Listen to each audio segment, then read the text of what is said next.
नमस्कार विद्यार्थियों, एमपीएस विद्यालय की ऑनलाइन क्लासेज में आपका स्वागत है। देखिए, मैं आपको अर्थशास्त्र पढ़ा रहा हूँ, जो हमारा पहला अध्याय है। पहला अध्याय हमारा परिचय है, जिसमें हमने सबसे पहले अर्थशास्त्र की अर्थ और अर्थशास्त्र की विभिन्न परिभाषाओं के बारे में हम पढ़ रहे हैं।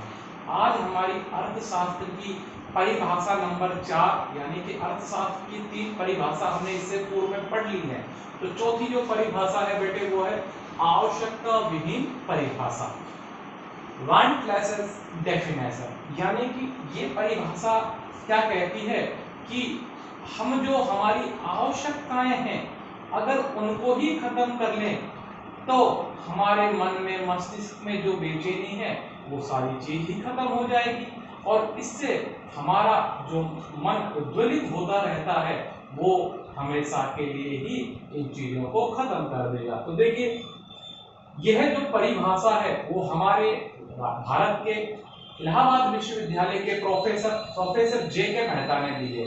देखिए, प्रोफेसर जे के मेहता साहब क्या कहते हैं, उन्होंने पाश्चात्य दृष्टिकोण के विपरीत एक भारतीय दृष्टिकोण विश्व के पटल पर बताया।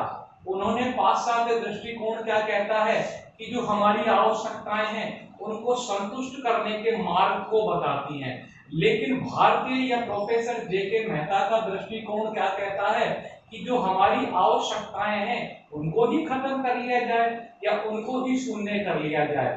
तो ये वास्तव में इस परिभाषा के द्वारा हम, या इस परिभाषा में प्रोफेसर जे के मेहता क्या कहते हैं, इस परिभाषा के द्वारा हम इस परिभाषा को अच्छी तरह से पढ़ेंगे। तो देखिए, प्रोफेसर मेहता साहब क्या कहते हैं, अर्थशास्त्र वह विज्ञान है जो मानवीय आचरण का इच्छा रहित अवस्था में पहुंचने के लिए साधन के रूप में अध्ययन करता है।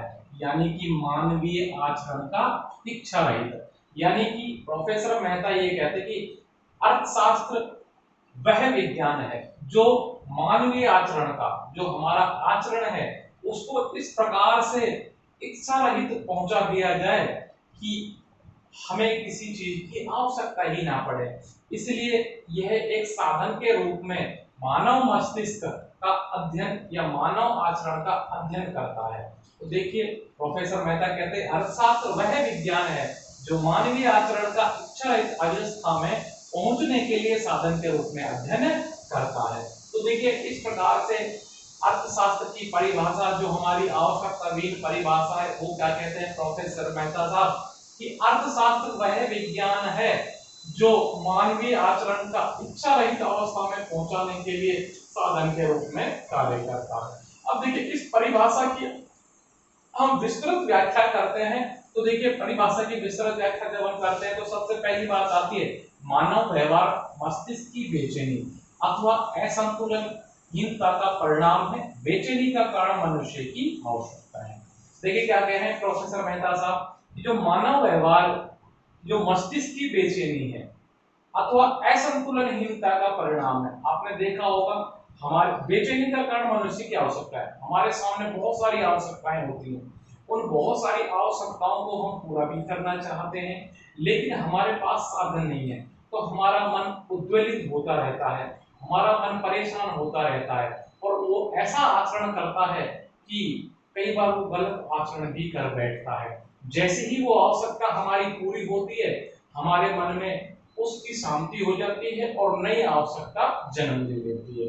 दूसरा, मानव का अंतिम लक्ष्य या उद्देश्य सुख प्राप्त करना है। ये बात सही है कि देखिए, हमारा अंतिम लक्ष्य या मानव का अंतिम लक्ष्य सुख की प्राप्ति करना है। इच्छा रहित अवस्था में मानव मस्तिष्क का पूर्ण संतुलन रहता है। जब मानव का मस्तिष्क इच्छा रहित रहता है, उसके पास कोई इच्छा की है ही नहीं, तो संतुलित रहता है, शांत रहता है, सुखी रहता है, पूर्ण संतुलित रहता है, जो उसे सुखी कहा जाता है। यही आवश्यकता का अंतिम लक्ष्य है। देखिए, अर्थशास्त्र की इस परिभाषा का अंतिम लक्ष्य क्या है, सुख की प्राप्ति करना। और सुख की प्राप्ति हमें तब हो सकती है जब हमारा मानव मस्तिष्क क्या करे, इच्छाओं से परे हो जाए, किसी भी तरह की इच्छा नहीं है। आपने देखा होगा, जो साधु सन्यासी होते हैं पहाड़ों में, वो दिन रात पूजा पाठ में लगे रहते हैं, उनकी कोई इच्छा ही नहीं होती, तो वो हमेशा सुख की कल्पना करते हैं, वो जो उन्हें मिल रहा है वो ही सुख है। लेकिन हमें दैनिक जीवन में बहुत सारी आवश्यकताएं होती हैं। कुछ आवश्यकताएं हमारी पूरी हो जाती हैं, कुछ आवश्यकताएं हमारी पूरी नहीं होती। जो आवश्यकताएं हमारी पूरी नहीं होती वो हमारे लिए मन मस्तिष्क में बेचैनी को लाती है। तीसरी है, अर्थशास्त्र का उद्देश्य केवल संतुष्टि में वृद्धि करना नहीं बल्कि वास्तविक सुख में वृद्धि करना है। और तीसरी व्याख्या कहकर है कि अर्थशास्त्र का जो उद्देश्य केवल संतुष्टि प्राप्त करना नहीं है अपितु हमारे वास्तविक सुख में वृद्धि करना है। किस प्रकार से हमारे वास्तविक सुख में वृद्धि की जाए यह अर्थशास्त्र बताता है। तो अर्थशास्त्र की आवश्यकता विहीन जो परिभाषा प्रोफेसर जे.के. मेहता साहब ने दी है उसका हमने इसके द्वारा और उन परिभाषा जो हमने दी उसकी व्याख्या के बारे में जाना। अगले अध्याय में हम इसी आवश्यकता विहीन परिभाषा को नेक्स्ट पढ़ेंगे। धन्यवाद।